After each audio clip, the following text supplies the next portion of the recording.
Assalamualaikum warahmatullahi wabarakatuh.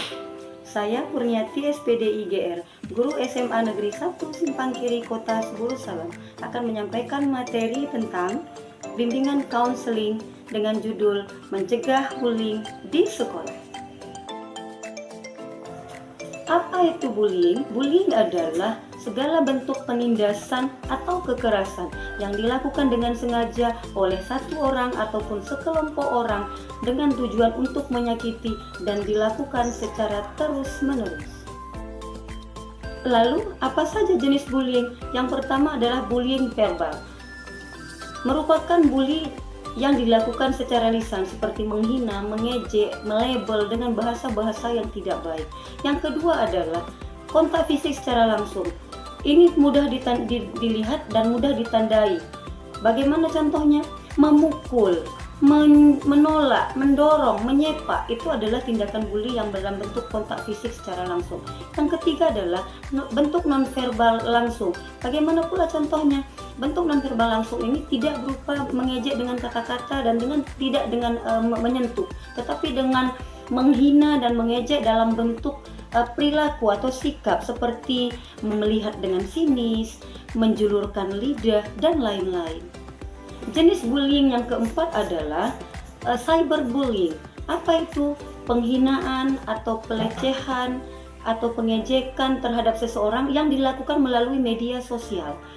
Dan ini sangat besar dampaknya. Kenapa? Karena media sosial bukan hanya seseorang yang melihat, namun dilihat oleh ribuan orang yang ada berteman dengan seseorang tersebut.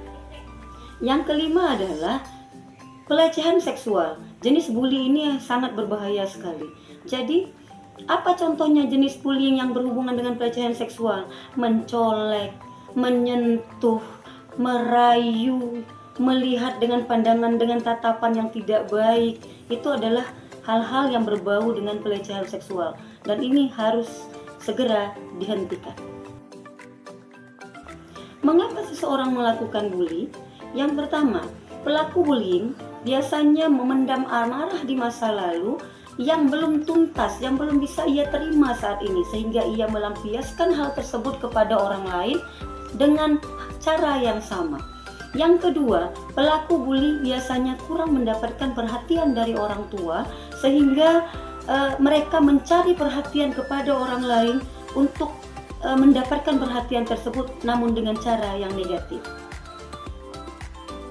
Yang ketiga, pelaku bully mungkin dahulu pernah dibully oleh orang lain, sehingga ia membalaskan dendam yang dirasakannya kepada orang lain. Yang keempat, pelaku bully ingin mendapatkan pengakuan dari teman-temannya, namun caranya yang salah.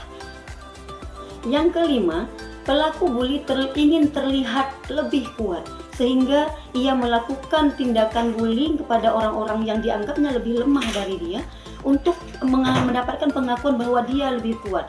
Sebenarnya adalah pelaku bully yang jenis seperti ini memiliki kelemahan, namun dia menutupi kelemahannya dengan membuli orang lain supaya terlihat kuat.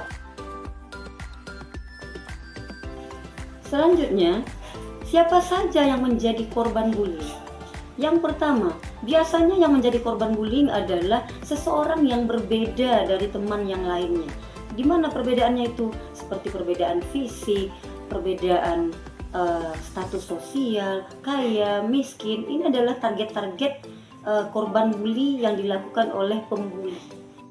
Yang kedua adalah siswa mana yang sering menjadi korban adalah siswa yang sulit bersosialisasi dengan teman-temannya, yang kurang pergaulan, yang pendiam, yang jarang mengucapkan kata-kata, yang notabene sering menyendiri. Ini adalah menjadi salah satu target bagi pembuli untuk membuli orang tersebut. Kenapa? Karena setiap ia membuli tidak akan memberikan perlawanan kepada dirinya. Sekarang kita membahas tentang apa saja dampak dari bullying. Yang pertama adalah menurunnya harga diri seseorang ketika ia dibully. Yang kedua, kehilangan minat beraktivitas. Seseorang yang biasa dibully itu biasanya malas melakukan aktivitas-aktivitas.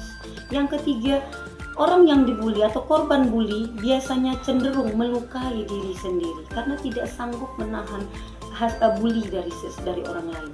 Yang keempat adalah korban bully biasanya tidak mau ke sekolah, sering bolos. Kenapa? Karena sebenarnya mereka ingin tidak bertemu dengan pelaku bully tersebut, sehingga melakukan hal-hal seperti ini yang dianggap benar. Sementara pelaku bully akan merasa semakin senang. Dampak bully yang keenam adalah sulit fokus dalam belajar.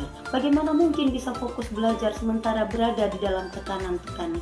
Kemudian yang ke-7 adalah prestasi menurun, di mana mungkin selama ini prestasinya baik, lalu karena bully itu, hasil dari bully itu dampaknya adalah menurunnya prestasi. Dan yang terakhir adalah rentan putus sekolah. Banyak sekali korban bully yang enggan, tidak mau pergi ke sekolah dan memutuskan untuk putus sekolah saja. Kenapa? Karena tidak sanggup menahan diri, tidak sanggup menahan kekecewaan, tidak sanggup menahan kesedihan, sehingga memutuskan untuk putus sekolah. Yang terakhir adalah bagaimana cara mencegah bully.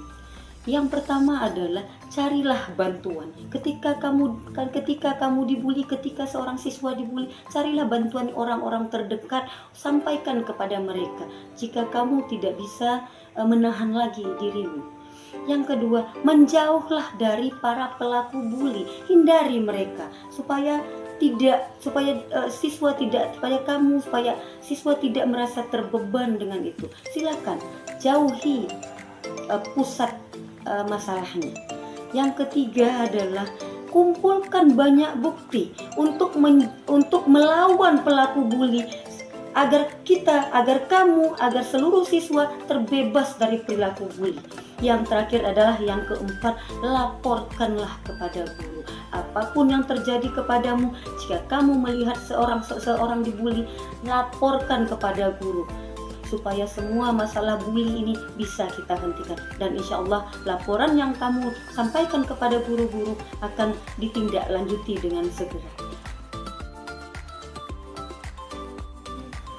Demikian pemaparan materi bimbingan konseling kali ini. Semoga bermanfaat.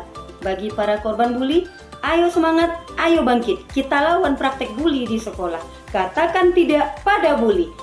Assalamualaikum warahmatullahi wabarakatuh.